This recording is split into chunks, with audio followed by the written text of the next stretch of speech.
This is Techno, a show about innovations that can change lives. We're going to explore the intersection of hardware and humanity, and we're doing it in a unique way. This is a show about science by scientists. Let's check out our team of hardcore nerds.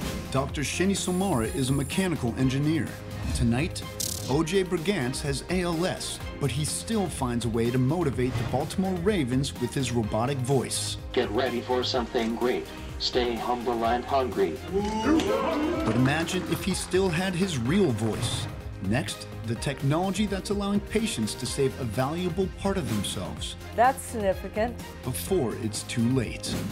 Lindsay Moran is a former CIA operative and analyst. Tonight, from searching the galaxies for E.T. to searching the rubble for human life. This is the space-aged machine that can detect a heartbeat through tons of concrete. Rochelle Oldmixon is a neuroscientist. Tonight, mystery in the waters of America's Northwest. Scientists try to figure out what's killing the oysters before it's too late. And I'm Phil Torres, I'm an entomologist. That's our team, now let's do some science.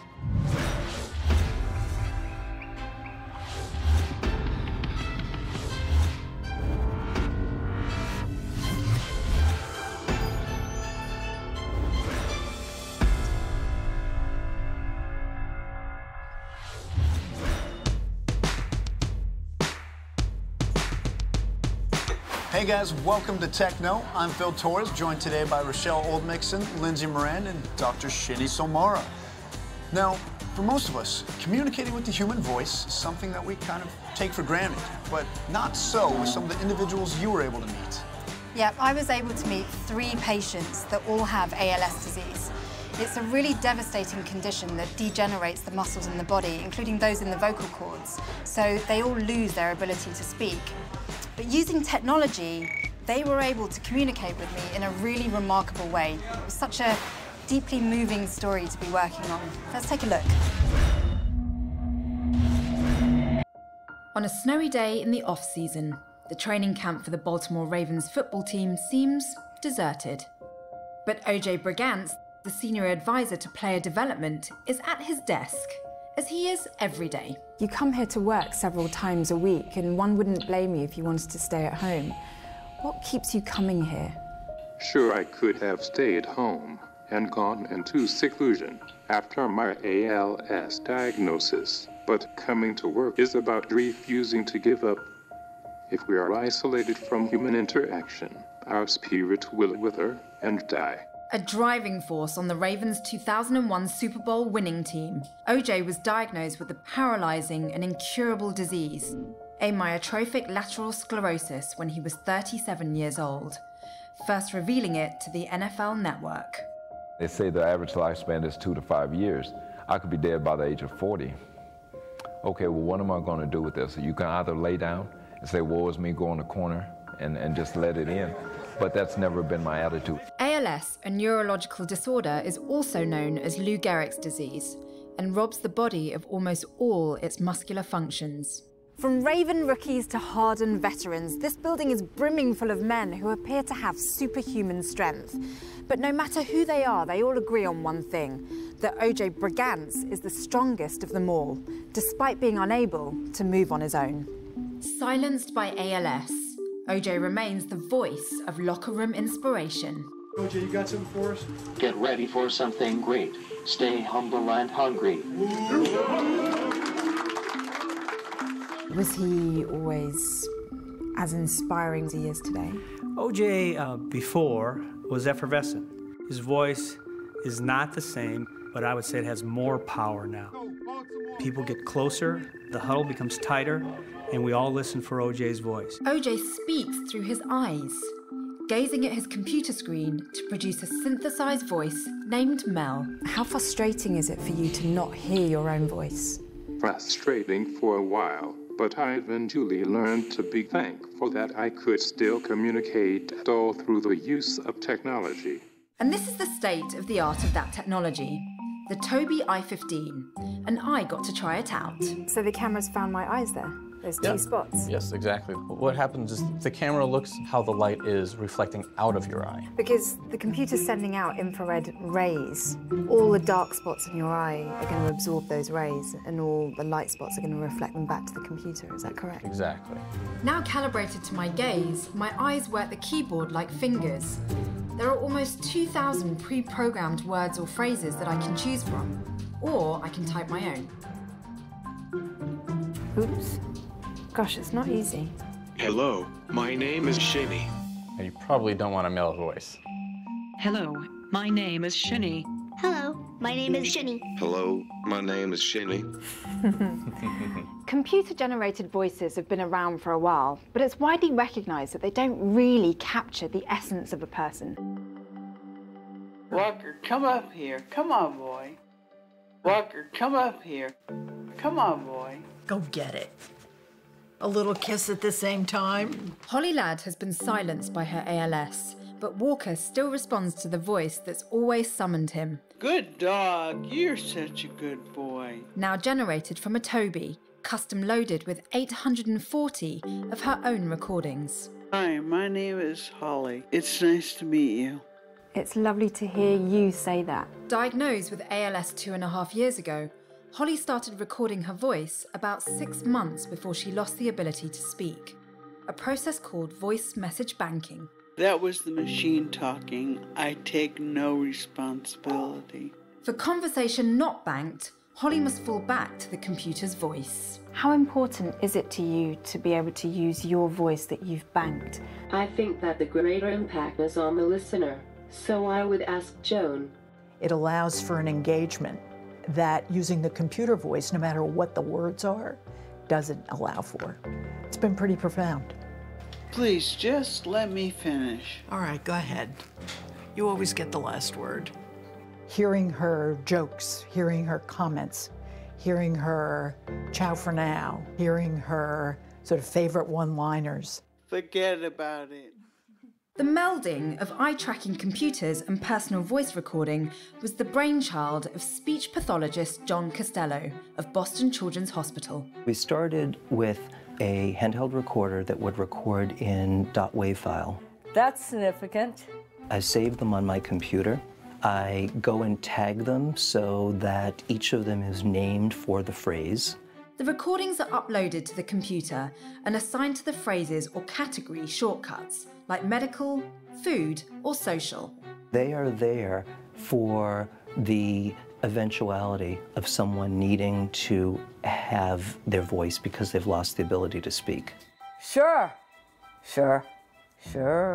Massachusetts artist Nancy Campbell was diagnosed with ALS 4 months ago. Nancy already knows the cruel progression of the disease, having cared for her mother, who died of ALS 31 years ago. I used to write out on index cards sayings like, "Would you like a glass of water?" Or I would write "smile" on it or "laugh." I realized at that time how important communication was. Tearfully reluctant at her first recording session with her husband Dan, she changed her tune. I want a hug. You could say, I want a damn hug now. That's right. Hopefully I'll be able to capture my laugh, my expressions, my things that I want to say to my family. It is only beginning. Get ready for something great. The silenced voice of O.J. Brigance often speaks volumes, but O.J. and his wife regret not voice banking. I miss hearing his natural voice. My husband had a sexy voice before this. So someone's O has got to go. And this O.J. Brigance is out of here as well. I didn't fully realize the importance and value of hearing your own words in your own voice. Voice banking is one of the first things I recommend to those newly diagnosed. Think about recording those legacy messages, deeply personal terms of endearment. I love you too, Joni. When you hear that, how does it make you feel? Well, it chokes me up. Emotional. Happy, sad, bittersweet. Don't want to lose it. And the good news, I guess, about the message banking Just I don't have to lose it. I thank you for everything. You're very welcome. One thing that really struck me with this piece is I never really thought how important it is to sound like yourself or laugh like yourself. Phil, me neither, until I actually got involved with this technology. I mean, it is so crucial to be able to communicate. And I only realized that when I met people like OJ and Holly, because, you know, it's their only form of self-expression.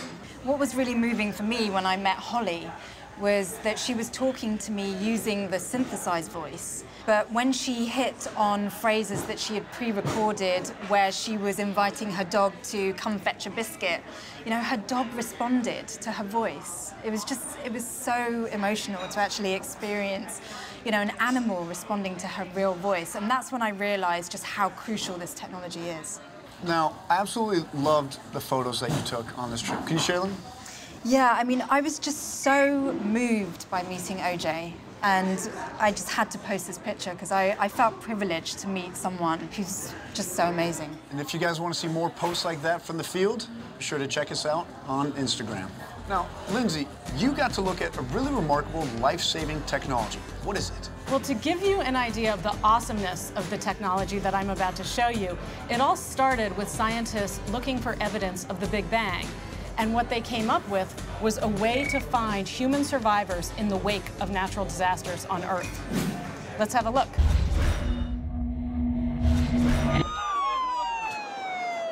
Whether natural or man-made, disasters are a gruesome fact of life. And it's those responders first on the scene who make a life-saving difference. When we finally hit the ground, we're trying to gather intelligence to figure out how bad is. We try to find people that are entombed in concrete. A lot of people that we find are seriously injured. They're not just entombed, they're injured. And it's a time factor.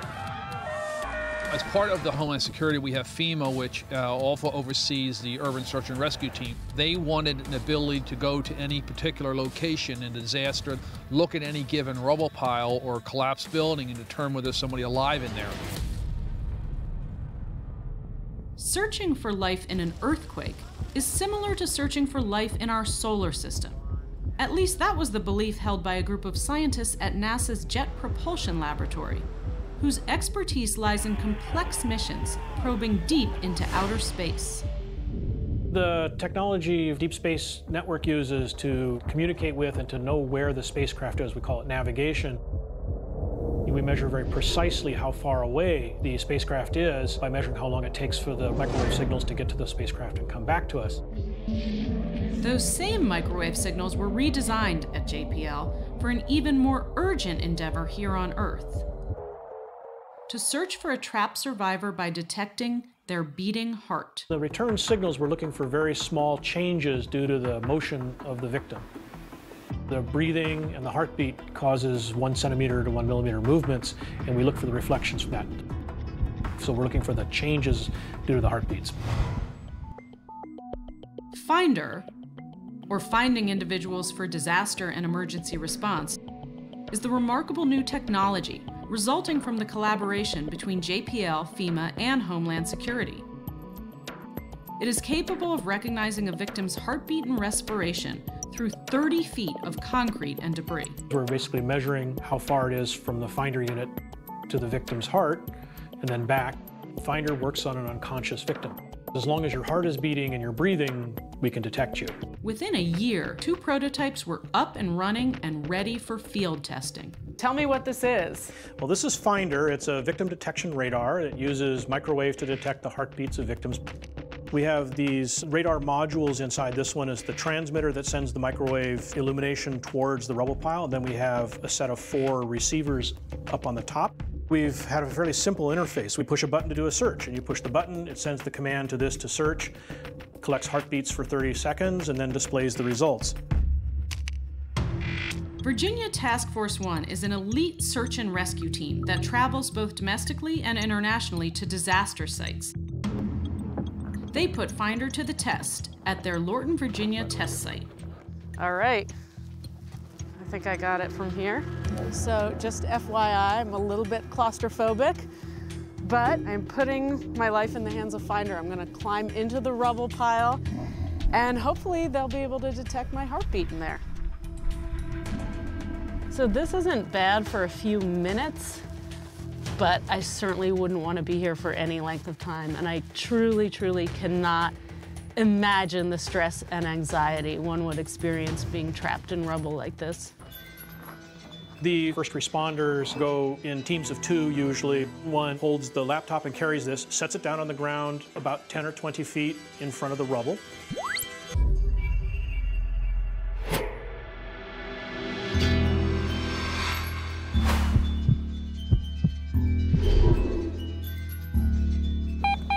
Okay, it's working. Yeah, that's a real good hit. Heart rate is 71 and respiration rate of 16, so I'm pretty enthusiastic about this one. The goal of Finder that I'm hoping is that it'll speed the process up.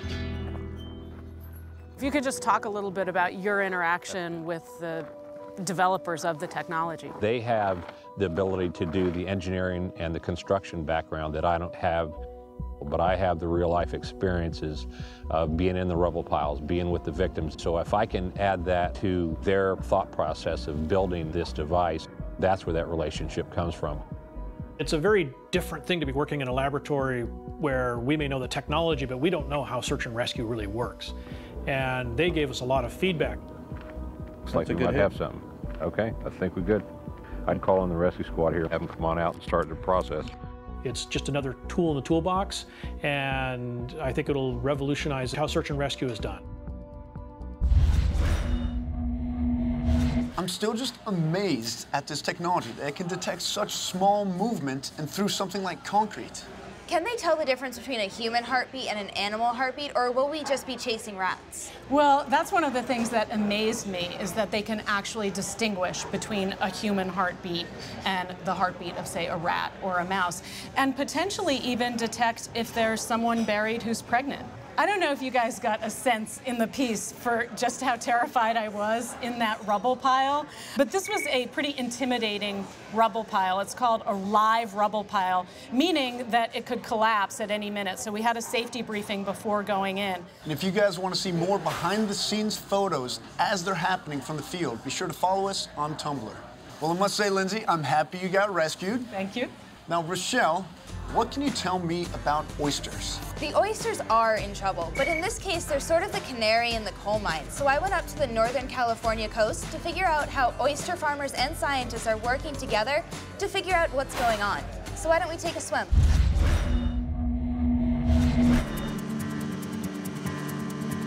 It's not every day you can tag along with a California oyster farmer. So that little island out there, that's Hog Island. It's so small. I know. But when you do, it's truly exhilarating. This right here floating in the water we call stanways. It's one of the ways we grow our baby oysters. The 15-mile-long Tomales Bay is peppered with some of the West Coast's largest oyster farms, including the world-famous Hog Island Oyster Company. These are those racks that they're pulling now. Each one of those will have 800 oysters in it. The work is extremely demanding. How many oysters are in there? That pellet right there is probably about 8,000 oysters. The payoff is delicious. Terry Sawyer has been farming shellfish on this bay for over 25 years. His company provides up to 3 million oysters a year to restaurants in the San Francisco area. We've got water coming in that's going to bring in all the oxygen, the food, everything these guys need to grow. As you can imagine, people love their oysters. So the industry's been doing very well since the 1970s. Unfortunately, in 2006, some problems began to emerge. What we're seeing is all the larvae or the juvenile oysters, the entire populations are crashing, they're dying. It's alarming, to say the least. Farmers and marine scientists were able to eliminate the possibility of disease or low oxygen, and they began honing in on the real cause. When you have the entire loss like that entire crash, that's the ocean acidification that we're talking about. human-imposed ocean acidification is happening at least 10 times faster than any example we could see in the geologic record. 10 times faster? It's alarming, I agree. Desperate to save his lifelong family business, Sawyer recently started working with Professor Tessa Hill and a team of researchers from UC Davis's Marine Laboratory in Bodega Bay. The ocean is a tremendous sponge for carbon dioxide. About 30% of what we put into the atmosphere just gets soaked right into the ocean. And that carbon dioxide that enters the ocean from our human activities changes the chemistry of the seawater. And that's what we call ocean acidification. Carbon dioxide is extremely soluble in seawater. As it moves from the air to the ocean, it binds with water molecules, forming what's called carbonic acid. This chemical transition is rapidly changing the very chemistry and pH balance of the ocean. How is it particularly affecting the oysters? Anything with a shell, an oyster, a mussel, all of those things use components of seawater to build their shell. And those building blocks are calcium and carbonate. The more acidic the ocean is, the less material there is in that seawater for all those animals who build shells to actually make their shells. Amazingly, it can take up to 3 years for an oyster to use calcium carbonate to grow large enough for market size. These are our smalls. It's a big enough oyster to put on the grill. The problem poses a serious threat for oyster farmers like Sawyer, who can no longer meet demand as shells can't develop. So he's gonna dive down to the seawater intake system. And there he goes. Using innovative sensor equipment and scientific tests, Hill's team has spent a year closely monitoring the actual fluctuations in the chemical balance of the waters in Tomales Bay. We're gonna take that bottle and actually analyze some of those same things back in the lab. Our instruments are actually attached to that seawater intake so that we're measuring the chemistry of the water as it flows up towards the farm here. So we're getting temperature, salinity, pH, and oxygen every 30 minutes for the last month that it's been out. And we've been doing this for a year straight now. Attached to the buoy is a large data storage device, which is retrieved once a month. It houses important information about the ocean's chemical levels. We can look at things like how much does the environment here change over the course of a day, or a week, or a month, a season, if a storm blows in. The reason why that's important is that it's hard to predict and understand what the impact of acidification will be if we don't understand all those little fluctuations. The research team hopes to eventually make this a real-time working system. The long-term goal is to provide a baseline data set so that we have some way of tracking future ocean acidification. So, do you think these researchers are hopeful that it's going to move in a better way pretty soon? Well, it depends on which researcher you talk to. Some are a little bit concerned because realize the ocean has been absorbing this pollution for 100 years. And the worst of it is yet to come in some eyes, but other researchers think that we have a pretty good shot if we start changing our ways. Well, thank you guys for bringing us another set of incredible stories about innovation here on TechKnow, and be sure to check out more next time. Dive deep into these stories and go behind the scenes at aljazeera.com/techknow. Follow our expert contributors on Twitter, Facebook, Google+, and more.